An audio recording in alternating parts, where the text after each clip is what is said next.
स्वतःचा पुतण्या इतर दमदार नेत्यांनी साथ सोडल्यानंतरही शरद पवार पायरोन उभे आहेत। लोकसभेला 10 जागा त्यांनी महाविकास आघाडीत स्वतःच्या पक्षासाठी घेतल्या आणि 8 निवडून आणल्या। त्यामुळे आता विधानसभेसाठी पवारांनी रणनीती आखायला सुरुवात केली आहे। गेल्या काही दिवसात शरद पवारांच्या राष्ट्रवादीत इनकमिंग वाढताना दिसतंय, तर आणखी काही नेते तुतारी हाती घेण्याच्या तयारीत आहेत। पाहूयात या संदर्भातला रिपोर्ट।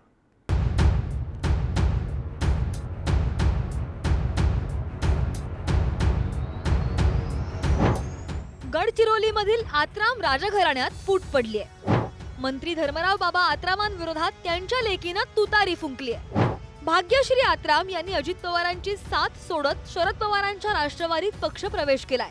त्यामुळे अहेरी मतदारसंघात बाप विरुद्ध लेक असा सामना रंगणार हे निश्चित झालंय। आमच्या जावाईवर आणि माझ्या मुलीवर सुद्धा विश्वास ठेवायचा नाही। या लोकांनी आपला धोका दिलेला आहे। या लोकांनी धोका दिलेला आहे। त्या लोकांना बाजूला प्राणिता नदी आहे, त्या प्राणिता नदीमध्ये सगळ्यांनी फेकून दिला पाहिजे आणि सरळ गोदावरीला निघून सगळं आपला समुद्रामध्ये निघाला पाहिजे। या दृष्टिकोनातून आपल्याला काम करावं लागेल। मला सांगायचं आहे, दुधारी तलवार त्यांच्याकडे असेल तर माझ्याकडे 10 हात आहे। आता नवरात्री पण येत आहे। दुर्गा आणि चंडिका रूप धारण करण्याची संधी मला देऊ नका, वाट बघू नका माझी। धर्मराव बाबा शेर आहे तर त्यांची मुलगी शेरनी। माझ्या कार्यकर्त्यांना कोणी बोललं, माझ्या कार्यकर्त्यांना काय हात लावला तर ते हात कट केल्याशिवाय मी राहणार नाही। गडचिरोली जिल्ह्यातील अहेरी मतदारसंघात आत्राम राजघराण्याचा दबदबा पाहायला मिळतो। राष्ट्रवादीतील फुटीनंतर धर्मराव बाबा आत्रामांसह त्यांच्या लेकीनं अजित पवारांसोबत जाण्याचा निर्णय घेतला। मात्र लोकसभेला राजकीय गणित बिघडल्यानं भाग्यश्री आत्राम यांनी बाबा विरोधात उतरण्याचा निर्धार केलाय। धर्मराव बाबा आत्राम लोकसभा तर भाग्यश्री यांनी विधानसभा लढण्याचं ठरवलं। धर्मराव बाबा आत्राम गडचिरोली चिमूर मतदारसंघातून इच्छुक होते। गडचिरोली चिमूरची जागा महायुतीत भाजपाला सुटली। धर्मराव बाबा आत्रामांचं लोकसभेत जाण्याचं स्वप्न धुळीस मिळालं। विधानसभेत उतरण्याचा निर्णय घेतला। भाग्यश्री आत्रामही अहेरी मतदारसंघातून निवडणूक लढण्यावर ठाम आहेत। विधानसभेसाठी भाग्यश्री आत्राम यांचा शरद पवारांच्या राष्ट्रवादीत जाण्याचा निर्णय। कुठेतरी घरामध्ये फूट पाडण्याचा प्रयत्न करताय, हे बरोबर नाही। समाजाला हे आवडत नाही। त्या संदर्भामध्ये आम्ही पण अनुभव त्या ठिकाणी घेतलेला आहे। मी त्याच्यातनं माझी चूक मान्य केली। आता मात्र माझं तुम्हाला सगळ्यांना सांगणं आहे, वस्तादनी एक डाव राखून ठेवलेला आहे। तो डाव दाखवायची वेळ येऊन देऊ नका। मला या विधानसभा क्षेत्रामध्ये गर गर गर गर गर गर गर गर फिरवला आणि त्याच्या मोबदला काय मिळाला? गाजर।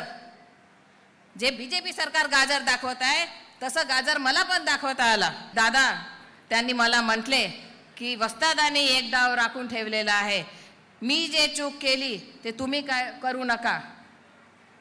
दादांनी त्या व्यासपीठावर कबूल केली।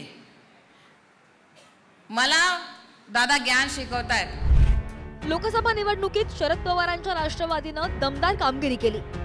10 जागा लढवत 8 जागांवर बाजी मारली। त्यामुळे विधानसभेसाठी अनेक जण तुतारी घेण्यास इच्छुक आहेत, तर महायुतीत उमेदवारी मिळण्याची शक्यता नसलेल्यांचाही पवारांकडे ओढा वाढलेला आहे। कुणी कुणी तुतारी फुंकली। भाग्यश्री आत्राम, समरजित घाटगे कागल, आमदार बाबाजाने दुर्राणी पाथरी, माजी आमदार सुधाकर भालेराव उदगीर, उत्तमराव जानकर माळशिरस, प्रवीण माने इंदापूर, अजित गव्हाणे पिंपरी चिंचवड। तुतारी फुंकणारे संभाव्य नेते कोण?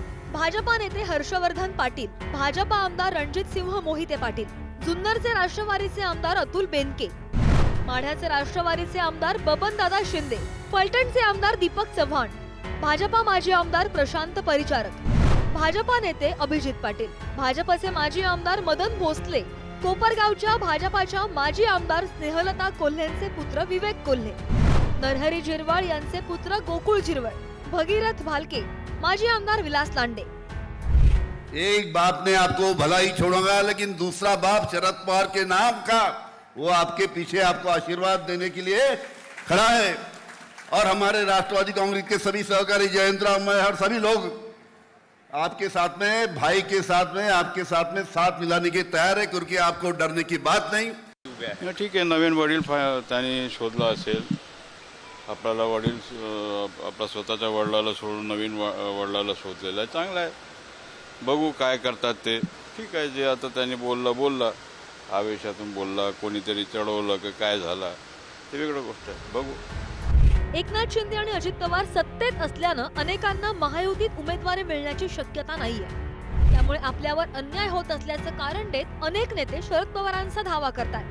त्यामुळे काका जोशात दादा पेचात अशी स्थिती निर्माण झाली आहे. आशिष अगरवाल सह सूरज बोरावके, पुढारी न्यूज.